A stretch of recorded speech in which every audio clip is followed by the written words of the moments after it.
Hi, this is Bryce Mosier. I'm working on assignment 4 in ITI 672. It's already week 4. This class has gone super quick.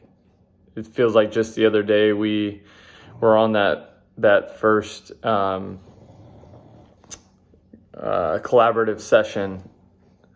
So today, this last assignment is about SEL, and we can choose whether the scenario deals with an individual, a classroom, a family, and how we would intervene and help students gain better SEL skills. So first off, I've said this in a couple of my other videos. My funds of knowledge come from a background of being an athlete and being around sports my whole life. I played baseball, and one of the things that I'm passionate about, especially since we've been learning more about it, is the competency of self-management. So, we have self-awareness, self-management, responsible decision-making, social awareness, and relationship skills in the 5 competencies. But the self-management sticks out the most to me because it relates so closely to baseball because of how difficult the sport is and how many ups and downs come with playing it. And generally speaking, the most elite players have the best coping mechanisms when it comes to self-management. And I'm not a teacher yet. I haven't started my student teaching. I start in January, but I do work on campus as a supervision aide. And the one thing that I see a lot of is the lack of ability to deal with tough times, for lack of a better term. And I think some qualities that can help these kids gain better control of their self-management skills are things like time management, self-motivation, stress management, adaptability, decision-making skills is one of the 5 competencies. Making sure their goals, values, and their beliefs all align, and that'll in turn help their, personal development. So I went to, my undergrad was in communication, and I can kind of speak on behalf of an interaction that I had with a student this week. He got kicked out of class for not being prepared one day, and he was in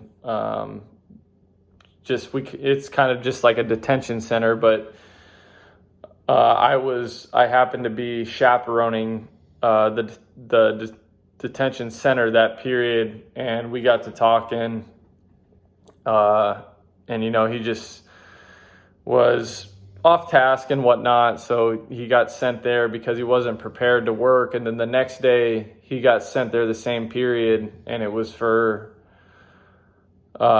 him being truant. So he was out of class, and he gets there and was just telling me, his life wasn't going very well. He had stuff going on at home, family, girlfriend issues. And he just, from what he was saying to me, kind of let that snowball, and it got in the way of his school. It got in the way of his exercise time. He is in the ROTC program, but he wasn't excelling at that class because of all the social and emotional things that were going on in his life. But if we can find ways, and I had the conversation with the student, and I really listened to him and heard what he was saying. And, we all have difficult things going on in our life. Life is hard. It's very hard.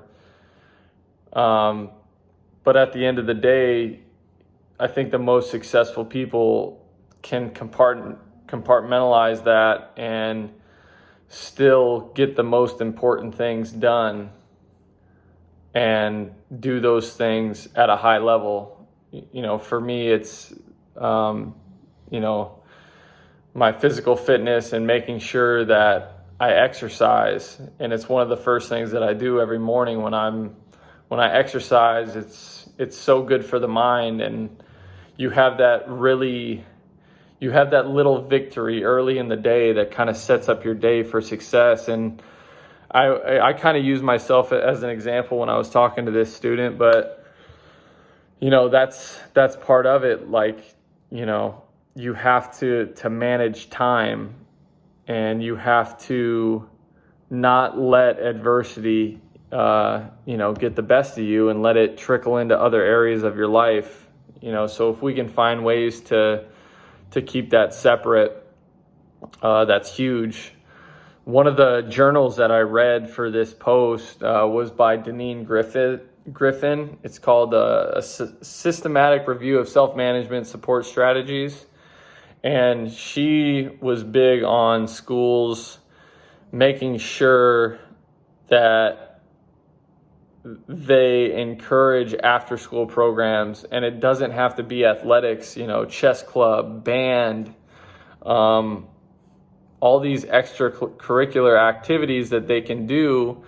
And it's huge at my high school, because a lot of the kids, they're there extra hours because they don't have a ride home or they don't have means of transportation. So just positive programs that can help these kids work on their teammate skills, work on socializing with other people, working in groups, decision making. When it comes to a chess club, what could be better for a student's mind than making decisions on a chessboard? And you kind of get that competitive perspective from that too. P.A. Grady, he's another author of one of these peer-reviewed journals. His is just self-management, comprehensive approach. And his basic premise was that students that experience failure and hardship, whether it's in the classroom or outside the classroom, if they experience that between 5th and 8th grade and endure that, they'll be more likely to excel at the next level and in high school. And this is more from an academic standpoint. It was more of like,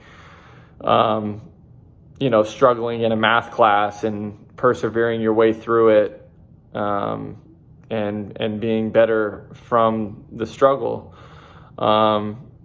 And I appreciate this stuff because it's what life is. It relates so closely to just overall life and the peaks and valleys that we all go through as human beings. So this is kind of what I am planning to structure my theory in 674 around. And if I can find ways to use my funds of knowledge to get my point across, that's what's going to keep me motivated and interested and engaged in this material that we are researching. I've had a great time in this class, and I really appreciate all the teachers at National just letting us all be ourselves and bringing these different perspectives to all these assignments that we're doing. So really appreciate it. I can't wait to see what this next class has in store for all of us. I'd love to hear your feedback. Thank you.